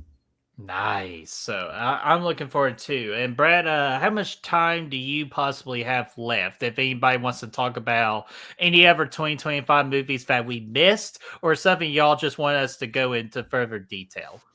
Yeah, we can chat for a little bit. I'm good with For it. about, what'd you say, 10 minutes? Yeah, I'm good. Yeah, for it. we'll go an additional 10 minutes. So don't say goodnight, everybody. Don't say goodnight just yet. We go just do a little 10 minutes of any 2025 movie you want to talk about. So if I see a 2025 movie mentioned on here, we will talk about it. And Chester, thank you. Unlike Ashton there, but good luck to the Chiefs. Thank you so much, and good luck to your Bills. Chester, you're a Lions fan, so good luck to your Lions because you all got a tough game against the Commanders. What is Fernando looking forward to? I'll go get him. I'm trying to just pull up and see if there's anything else to talk about here, man. See if there's anything worth mentioning. Now You See Me 3, but this here. Yeah, I didn't. The first one was okay. I never saw this. I hate Jesse Eisenberg, dude. I can't stand his ass. Man, it's because he played Lex Luthor. Oh, yeah, he did, but I just don't. I can't stand him, man. Let's see what we got on this list here. Wolfman, obviously, looking forward to it. Captain America. Fernando, don't be rude. Say hello to everybody. What's this? The Woman in the Yard. Remember that? Yeah, I saw. I didn't see the trailer, but I saw where they came out with the trailer. Is it Blumhouse or A24? That was Blumhouse. Okay, I'm not looking forward to it. Blumhouse is the horror version of Disney. Fuck them. Even though I know Wolfman is Blumhouse. I mean, they'll probably be doing Black Phone as well. Well, okay, they probably don't suck on everything. Sometimes Disney could hit a classic, but you never know. But Fernando, what are you looking forward to this year?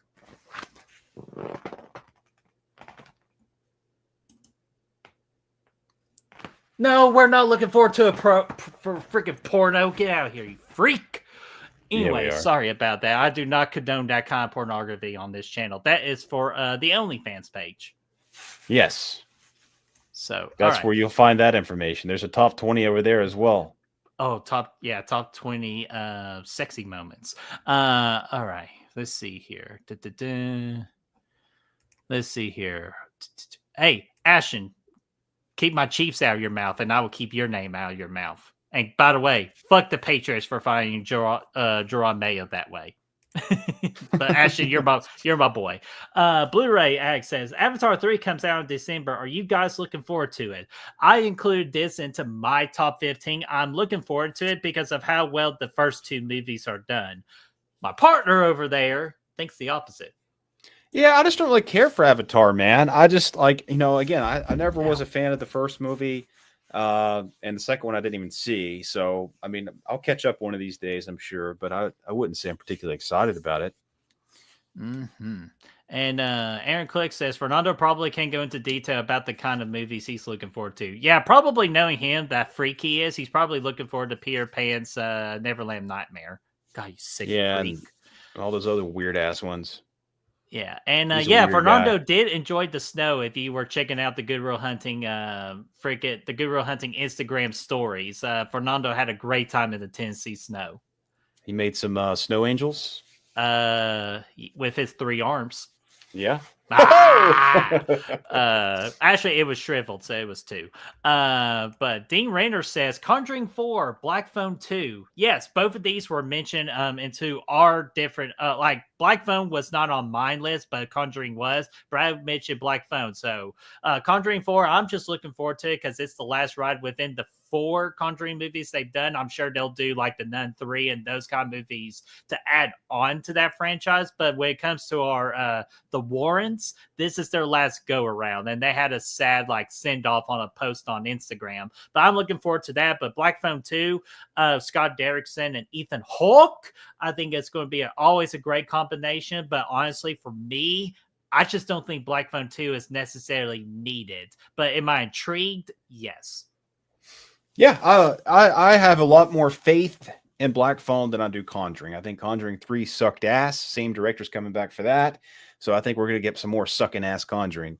Where Black Phone has the strength is the fact that Scott Derrickson's coming back, Ethan Hawke's coming back, Madeline McGraw's coming back, the dude that plays Finney's coming back. So I feel good about it, man. I think it's going to be good. So again, but I am with Bird in a sense where I don't know how needed it was because the first one's a good standalone. But if they have a good story to tell and Ethan Hawke can continue to grow as a horror icon, then I'm all for it. Nice. And then Aaron Click says, speak for yourself, Brett, man. I bet most of us in the chat are looking forward to some pornos in 2025. Not if you live in Florida, because Pornhub got deleted. So good luck with that, Floridians. But hey, if you're looking forward to some porno movies for being the best films of 2025, I'm happy for you. And by the way, wash your hands. Whatever you're doing, wash your hands. Whatever you do, watch it. Oh, dude, speaking of which, where the fuck is Dodgeball 2?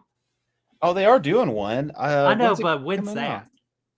Yeah, look that up real quick while I answer a quick question from Herper saying Scream 7 at the end of this year. No, they're filming it right now, but it's going to get a 2026 release. And so it's not coming out this year. Dude, we were supposed to have the damn Batman this year, man. This is like the year it got pushed back. Yeah. Oh, I know. It's like they pushed it to like 2027 now. I think it's like it's way out. But here's the deal: if they do it just for the film to be great, I don't mind that. Yeah, I mean, I don't mind it either. But man, I know. Come on, let's get this movie, man. Mm-hmm. Yeah, Chuck Norris. I don't know. There's no release date for Dodgeball 2, but I'm looking forward to it. It's probably going to be another one of those that's ass, but we can hope for the best, kind of like we're doing with Happy Gilmore 2. Mm-hmm. Dude, no, I agree with that. It's just like, just to bring back the golden days of probably what's considered the most great comedy of all time. Let's see here. Oh, now, Aaron, that's gross. Don't eat white off creamy snow. God. Oh. Come on. Fernando looking forward to The Strangers Chapter 2. Yeah, more than likely, because he wants to probably see a freaking Philly cheesesteak being eaten with ketchup. Yeah, I'm not looking forward to those, man. Dean said Hell House Lineage, anyone? Ooh, Hell House series. Sure. Yeah. I mean, the last one was pretty good. So, yeah, I'll probably watch it, assuming it's like on Shudder or something. Yeah. I don't know what else they're going to do with that franchise, but if it's decent, then yeah, I'm sure. Absolutely. Hell House, anything, give it to me, especially with how good the Carmichael Manor one was. That actually, to me, was one of the scariest movies of 2023, in my opinion. So, yeah, if Hell House could keep it up with the scares and the thrills, bring it to me. I like a good found footage flick. Absolutely. Same. And then we'll tackle these two, and then we'll get out of here. Still waiting on the Peter Dinklage Toxic Avenger to be released. I'm okay. I haven't seen the original or anything like that, so there's nothing too exciting for me on that front. And plus, I also think that Peter Dinklage is a weird casting choice for Toxic Avenger. Yeah, I mean, it could work. I mean, he's a good actor, so I mean, I think I don't know anything about Toxic Avenger though, so I can't attest to anything there. But maybe it'll be good. No, Atanis, I had you, buddy. I was just saving the best for last. I didn't forget you, buddy. Because 5 months as a YouTube member. So, Atanis, thank you so much. He says, let's talk about when we think the Black Phone 2 trailer will come out and the Final Destination 6 trailer coming out. Well, if Final Destination is going to be a May release, I would probably think February would be a good time to release the first trailer. Yeah, that one should be pretty soon, I think. I would suspect it would come out within the next month or so, for sure. Yeah, I would say early March at the latest for me. If we're doing the Yeah. Final Destination 6 trailer, if in the Black Phone 2, Be probably I the gotta look. summertime, I would say. Yeah, I gotta look on my phone exactly when the release day. I think it's I an think it's in October October. release. Yeah. So Yeah, I'd so see we them need. I'd see them dropping that one sometime over the summer with some of the bigger releases because it's a bigger Blumhouse production this year. So Yes, I think it would probably be sometime June, maybe July, somewhere in there. depending on when Blumhouse is releasing a movie within those 2 months, that's when Yeah. they'll attach the two together. So good thinking, Brad. So yeah, Yeah. so it's 5 months as a member of Tana. So thank you so much. And of course, you know how much I'm going to buy that. I'd buy that for $1.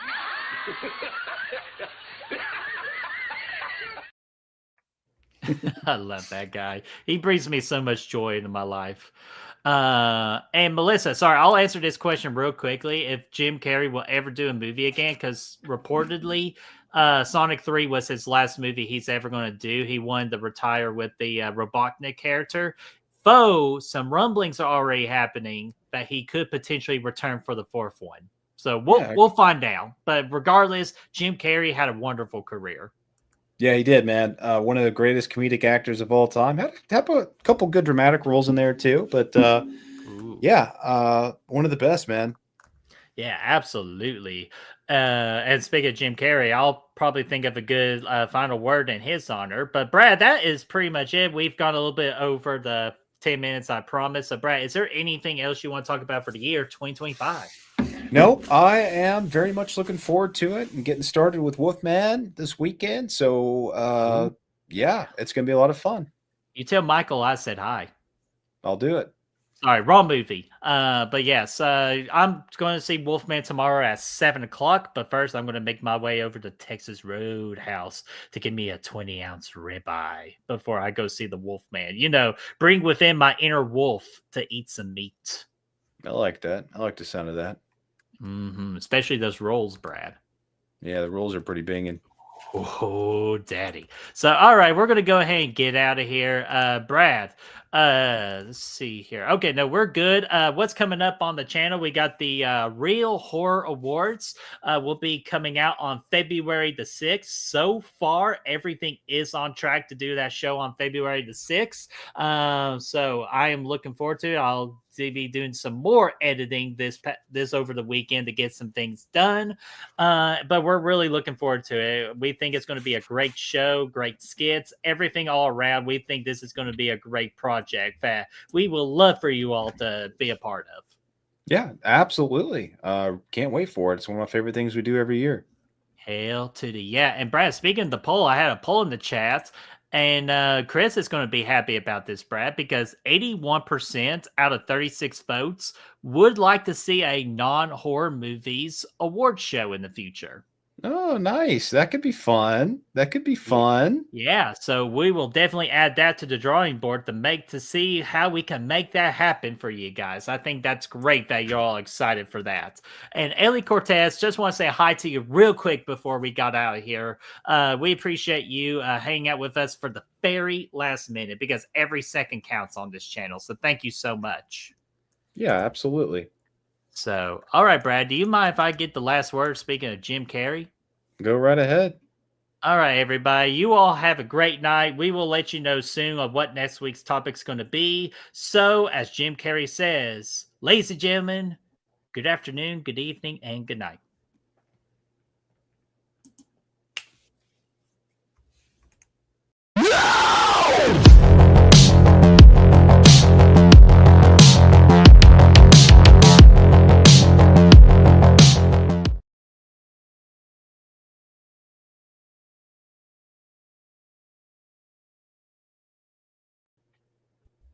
Beautiful.